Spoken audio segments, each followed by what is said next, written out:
Morning, everyone. We are learning Mishna is Erevin, Parakut, chapter 10, Mishnah Tesvav, Mishnah 15. We're going to do part of this Mishnah today. Sheretz Sharim Sabamikdash. A sheretz means a crawling animal. The Torah talks about 8 shrutzim, 8 crawling animals, that if they die, their carcasses are a source of tumah, and people or objects that touch them become tamei. So, and that's one thing about a sheretz. Another thing is that there is a law that if a person who's tamei may not enter the Beis Hamikdash, may not enter the holy temple, and were he to become tamei while in the Beis Hamikdash, or were he to come in anyway, he has to leave. He has to be removed. The same thing. One cannot bring in a dead sheretz into the Beis Hamikdash, and if a dead sheretz was found in the Beis Hamikdash, it has to be removed. So the situation here in this Mishnah is where the sheretz was found in the Beis Hamikdash, and the question is, what is it that what do we have to do here? Okay, so sheretz shenimtza b'mikdash, a dead crawling animal that was found in the Beis Hamikdash and has to be removed. Kohen motziyoi behem yonoi, the Kohen removes it with his belt. Shoylashayis es hatuma, so as not to delay the removal of what is tamei, what is impure. These are the words Rabbi Yechon ben Broika. So the Kohen has to remove it.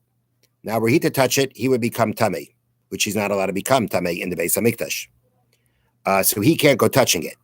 So if he uses his belt to move it, so that he didn't touch it, the fact that he's carrying it out is not an issue, because a sheretz doesn't make you impure by carrying it. Okay. The thing is, though, by his belt touching the sheretz, the belt's going to become impure. The belt is one of his priestly garments. It's not allowed to become impure. And that should also seemingly be an issue. Now, the other issue is the fact, well, if you don't use your belt, what are you going to use? So what you could use is actually to go look for a wooden tongs. A wooden tongs is made out of 2 pieces of wood. The 2 pieces of wood, being that they have no receptacle, they have no ability to hold anything, they don't become impure. That's the rule by a wooden vessel. A metal vessel, if it's considered a vessel, it has a usage, no matter what, it's susceptible to tumah. A wooden vessel is only susceptible to tumah if it has a receptacle, if it can hold something.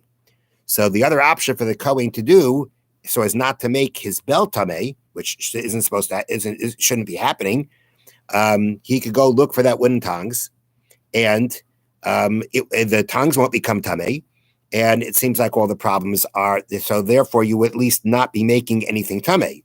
However, the belt he has right on him. Therefore, he can quickly remove the dead sheretz. If he goes looking for the tongs, take him time to look for it, which means the sheretz is going to stay longer in the Beis Hamikdash. So, according to the first opinion cited in the Mishnah from Rabbi Yechon ben Broika, better use your belt and let it become impure than to have the sheretz, the tamei thing, remain in Beis Hamikdash longer than it has to be. That's what he says. That's his opinion, that it's better to quickly remove it, even though it means getting the belt impure. Rabbi Yehuda says, "Mitzvah shel eitz." You should not remove it with the belt. You should remove it with wooden tongs. Shalarabbis es hatuma, so not to increase impurity, so as not to make more things impure. His opinion is that although it will mean having the sheretz remain long in the Beis Hamikdash, the fact that you're preventing the belt from becoming tamei is more important. Have a wonderful day. A chag kosher v'sameach, very happy Pesach.